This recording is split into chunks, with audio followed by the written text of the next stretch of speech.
अस्सलाम वालेकुम नाज़रीन, एशियन टीवी न्यूज़ में आपका इस्तकबाल है। मैं हूं मोहम्मद इजहार। न्यूज़ की शुरुआत करेंगे हेडलाइंस के साथ। महाराष्ट्र के deputy chief minister Ajit Pawar 4 दिसंबर को इस वक्त हलाक हो गए जब वो जिस तैयारे में सफर कर रहे थे महाराष्ट्र के बारामती में लैंडिंग की कोशिश के दौरान हादसे का शिकार हो गया। इस बात की तस्दीक अजीत पवार के करीबी मुआविन ने की है। इब्तिदाई रिपोर्ट के मुताबिक हादसे के वक्त तैयारे में नेशनलिस्ट कांग्रेस पार्टी के सीनियर कायद अजीत पवार, उनके सिक्योरिटी मुलाजमीन, पायलट समेत कुल 6 अफराद सवार थे। एक ट्रेन में सफर के दौरान बुर्खापोश खातून को वंदे मातरम कहने का दबाव डाला गया। यह वाक़या कब और कहां पेश आया इसकी फौरी तस्दीक नहीं हो सकी। ताम सोशल मीडिया पर वायरल वीडियो में दावा किया गया कि जन शताब्दी एक्सप्रेस ट्रेन में ABVP के तलबा कन्वेंशन ने वापसी के दौरान एक मुस्लिम खातून पर महज इनकी मजहबी शिनाख्त की बुनियाद पर वंदे मातरम का नारा लगाने के लिए दबाव डाला। वज़ीर-ए-आज़म नरेंद्र मोदी ने महाराष्ट्र के बारामती में हवाई जहाज के हादसे में महाराष्ट्र के नायब वज़ीर आला और नेशनलिस्ट कांग्रेस पार्टी के रहनुमा अजीत पवार की मौत पर ताज़ियत का इजहार किया। एक पोस्ट में PM मोदी ने कहा, मैं महाराष्ट्र के बारामती में हवाई जहाज खतरनाक हादसे से बहुत गमज़दा हूँ। महाराष्ट्र के नायब वज़ीर आला और NCP के सरबराह अजीत पवार की हवाई जहाज के हादसे में मौत ने पूरे मुल्क में सदमा पहुंचा दिया है। दरियास्ता मगरबी बंगाल की वज़ीर आला ममता बनर्जी ने वाक़े की तहक़ीक़ात का मुतालबा किया है।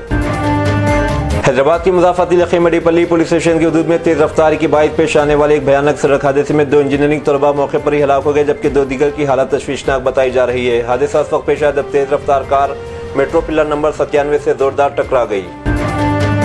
तेलंगाना भर के ऑटो ड्राइवर सारथी पोर्टल के आगाज के बाद शदीद मुश्किलात का सामना कर रहे हैं क्योंकि नए लाइसेंसिंग निज़ाम में 3 पहिया ऑटो ड्राइविंग लाइसेंस का इख्तियार खत्म किए जाने की इत्तलात सामने आ रही है। नए तरीक़ेकार के मुताबिक ऑटो ड्राइवर से कहा जा रहा है कि लाइसेंस हासिल करने के लिए कार चलाएं, जिसकी वजह से हजारों ऐसे अफराद परेशान हैं जो अपनी रोजी रोटी के लिए ऑटो पर इन्हिसार करते हैं।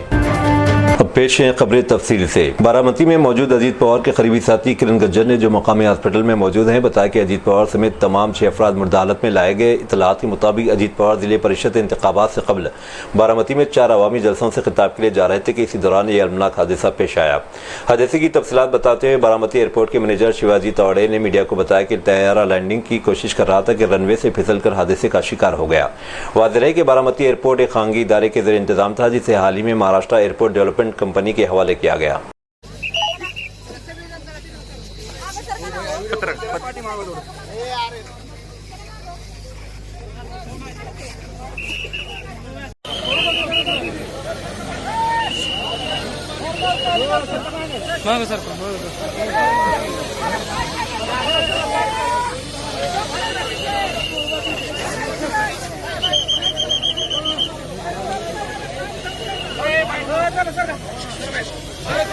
अजीत पवार की 2 तस्वीरें शेयर करते हुए PM मोदी ने कहा, अजीत पवार एक मजबूत निचली सतह से जुड़े अवामी लीडर थे। वो एक मेहनती शख्स के तौर पर इंतहाई काबिल एहतराम थे जो महाराष्ट्र के लोगों की खिदमत में आगे आगे रहते थे। इंतजामी उमूर की इनकी समझ और गरीबों और पसमानदा लोगों को बाख्तियार बनाने का इनका जज्बा काबिल तारीफ था। इस मौके पर ऑल इंडिया मजलिस इत्तेहादुल मुस्लिमीन के रहनुमा इम्तियाज जलील ने कहा, यह इंतहाई अफसोसनाक वाक़या है और जो कुछ हुआ इसे बयान करने के लिए हमारे पास अल्फाज नहीं। लेकिन मिलने के तौर पर मुझे अजीत दादा के साथ काम करने का मौका मिला। महाराष्ट्र में इनके अलावा कोई और काबिल एडमिनिस्ट्रेटर नहीं था।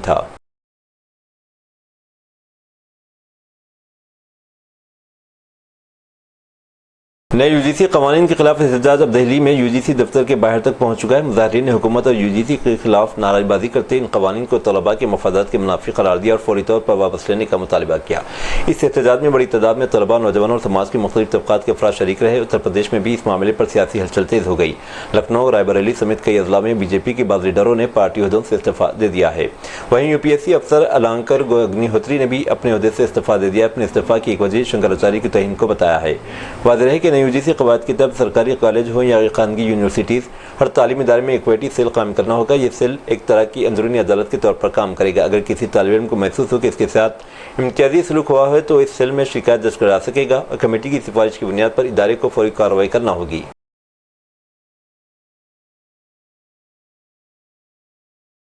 डॉक्टर विश्वजीत सिंह के मुताबिक प्रशांत कुमार सिंह ने खुद को 40% बसालत से महरूम जाहिर करते जाली आंखों की माजूरी का सर्टिफिकेट बनवाया जिसकी बुनियाद पर इन्हें सरकारी नौकरी मिली। उन्होंने दावा किया कि जिस आंखों की बीमारी का जिक्र सर्टिफिकेट में किया गया वो 50 साल से कम उम्र के किसी भी शख्स में दुनिया में कोई कहीं नहीं पाई जाती। उन्होंने यह भी इल्जाम लगाया कि प्रशांत कुमार सिंह ने तारीख पैदाइश में भी मुबीना तौर पर हेराफेरी की ताकि हुकाम को गुमराह किया जा सके। डॉक्टर विश्वजीत सिंह का कहना है कि इस्तीफा दरअसल जारी जाँच और मुमकिन रिकवरी से बचने की एक चाल है। जराये के मुताबिक प्रशांत कुमार सिंह 2 मरतबा मेडिकल बोर्ड के सामने पेश नहीं हुए जिसके बायस जांच का अमल मुतासिर हुआ। इसके बाद मामले की जांच सीएमओ अमो के जरिए कराई जा रही है, जहां तमाम मुताल्लिका दस्तावेज़ात और मेडिकल रिकॉर्ड की बारीकबीनी से जांच जारी है। काबिल जिक्र के इससे कबल प्रशांत कुमार सिंह ने अपना इस्तीफा रियासती गवर्नर आनंदीबेन पटेल को इरसाल किया था। अपने 2 सफ़ात पर मुश्तमिल इस्तीफा में उन्होंने कहा था कि वो वज़ीर-ए-आज़म नरेंद्र मोदी और वज़ीर आला योगी आदित्यनाथ की हिमायत में इस्तीफा दे रहे हैं। उन्होंने ये भी कहा था कि शंकराचार्य की जानिब से वज़ीर आला योगी आदित्यनाथ पर किए गए मुबैना नाज़िबा तबसरों के खिलाफ वो ये कदम उठा रहे हैं। हेलो, हाँ मैंने इस्तीफा दे दिया है। हाँ मुझे बर्दाश्त नहीं हुआ, मुझे बर्दाश्त नहीं हुआ।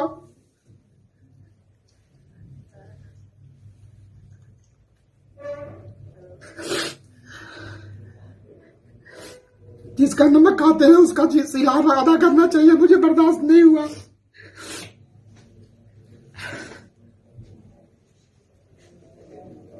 सॉरी, पत्नी से बात कर रहा था मैं। मेरी 2 बेटियां हैं। 2 रात में सोया नहीं था और बहुत पीड़ा में था मैं। मुंबई से बारामती जाने वाला तैयारा चारशंबे की सुबह लैंडिंग के दौरान गिरकर तबाह हो गया, जिसमें अजीत पवार समेत 5 अफराद हलाक हो गए। इस मौके पर ममता बनर्जी ने कहा कि हादसे की तहकीकात सुप्रीम कोर्ट की निगरानी में होनी चाहिए और कहा कि हम सुप्रीम कोर्ट के अलावा किसी भी एजेंसी पर भरोसा नहीं कर सकते। उन्होंने मजीद कहा कि इस मुल्क में कोई भी महफूज नहीं है। Message of Ajit Pawar, Deputy Chief Minister. He died today morning in a plane crash. I'm really shocked to see the news. There is no safety and security of the people of this country. Even the political leaders, I do not know what is the fate of the opposition political parties, but he was very much with the ruling party. But before few days ago, I came to know that from social network that somebody from other party, they gave a statement that Ajit Pawar is willing to leave the BJP. And now what happened today, I need proper investigation under the supervision of Supreme Court. Only we have the trust on Supreme Court, no other agency. All the agencies are being totally purchased. And really it's a great loss for the country. Maybe he's from the opposition. Now he's from the opposition. But tomorrow he's supposed to join the original force of their party.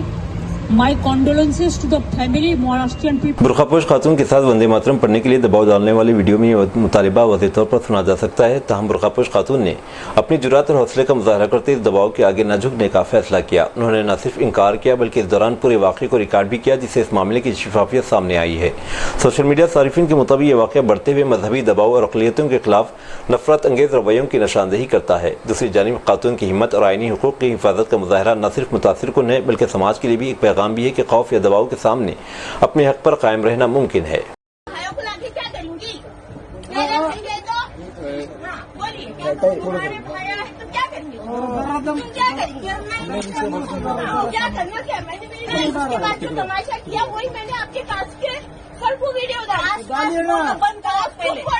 Vande Mataram बोलना पड़ेगा।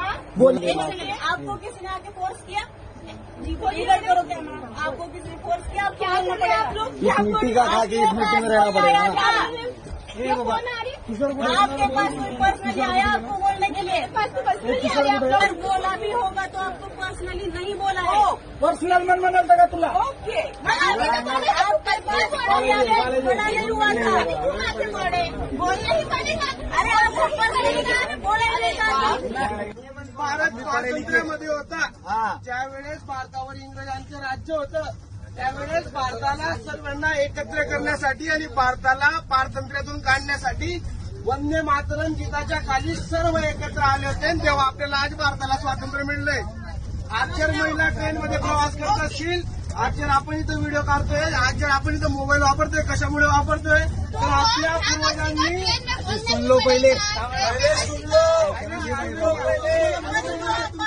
ऐकून घ्या तर त्यावेळेस वंदे मातरम गीत कशासाठी होतं तर भारताला स्वातंत्र्य मिळवून देण्यासाठी होतं आणि आज आपण वंदे मातरम गीतासाठी मोठं प्रमाणात करतोय। त्या ठिकाणी एखादी महिला जे वंदे मातरमचा विरोध करते जो वंदे मातरमला मैंने तो स्पष्टपणे विरोध नहीं किया। अशा पद्धतीने हात मैंने तो दाखवतो की विरोध हे नहीं किया। कुठेतरी बस एखादं तुम धार्मिक लोग गोष्ट बोलते, आहे. वंदे मातरम म्हणजे बोलना हिच्यापेक्षा पडेगा. नहीं दुसरी तो घटना कोणतीच ये नाहीये. इंडिया छोड़ के जाना म्हणजे पड़ेगा. याचा अर्थ असा आहे की हो. त्या महिलेच्या मनामध्ये कितीपट नफरत भरली आहे देशाप्रती. त्या तो महिलेला कुठे आहे? देशाप्रतीची नफरत हो. पुढे दिसते. नफरत दिख त्याच्या रही. विरुद्ध कारवाई करायचं काम कोण केलं पाहिजे, कौन इसी के साथ दानम नागेदर के खिलाफ नाअहली की दरखास्त दाखिल करने वाले BRS के रुकन असेंबली कौशिक रेड्डी को भी स्पीकर की जानिब से नोटिस दिए गए। स्पीकर की जानिब से अलहदा जारी करदा नोटिस में दोनों को हिदायत दी गई कि 30 जनवरी को समाअत के लिए हाजिर हों। वाज़ेह है कि मजमूई तौर पर 10 अरकान असेंबली के खिलाफ नाअहली से मुतालिक शिकायत मौसूल हुई थी, जिनमें RK पुड़ी गांधी, महिपाल रेड्डी, कृष्णा मोहन, प्रकाश गौड़, वेंकटराव, पी श्रीनिवास रेड्डी और कालियादया शामिल है। स्पीकर ने इन तमाम को क्लीन चिट देते हुए BRS के अरकान असेंबली के तौर पर तस्लीम किया है। ताहम दानम नागेदर, कडियम श्रीहरि, डॉक्टर संजय से मुतालिक मामला पर स्पीकर की जानिब से ताहाल समाअत नहीं की गई।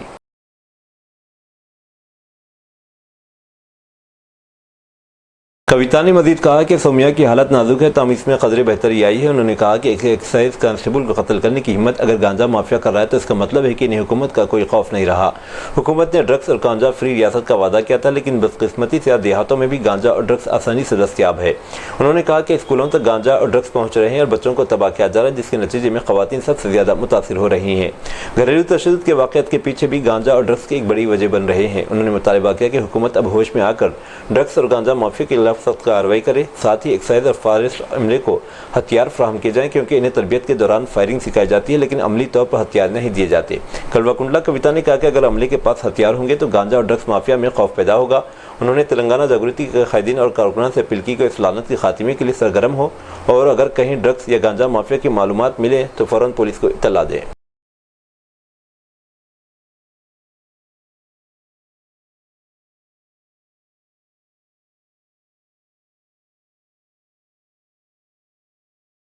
RTO हुकाम के मुताबिक सारथी पोर्टल सिस्टम के तहत टेस्ट के दौरान ऑटो चलाने की इजाज़त नहीं दी जा रही है और दरख्वास्त गुजारों को कार चलाने का कहा जा रहा है। ऑटो ड्राइवर्स का कहना था कि सारथी पोर्टल में 3 पहिया ऑटो लाइसेंस की सहूलत अब नज़र नहीं आती। इसी वजह से कई ड्राइवर बगैर लाइसेंस का काम मुकम्मल कराए RTA दफ्तर से वापस लौट रहे हैं और ड्राइवरों के मुताबिक ऑटो गाड़ियों को RTA दफातर के अहाते में दाखिल होने की इजाज़त नहीं दी जा रही।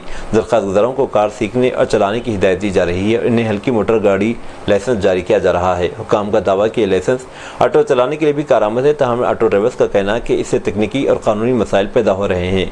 ऑटो ड्राइवर्स का खदशा है कि अगर किसी हादसे की सूरत में इनके पास मखसूस ऑटो लाइसेंस न हो तो बीमा कंपनियां क्लेम मुस्तरद कर सकती हैं। ऑटो शोरूम से नए ऑटो फरोख्त करने के लिए 3 पहिया लाइसेंस तलब कर रहे हैं। इसी तरह ऑनलाइन टैक्सी खिदमात फराहम करने वाली कंपनियां भी ऑटो के लिए अलग लाइसेंस मांग रही हैं। माजी में ऑटो ड्राइवरों को बाकायदा तरबियत देकर अलग लाइसेंस जारी किया जाता था, जब ख़त्म हो चुका है।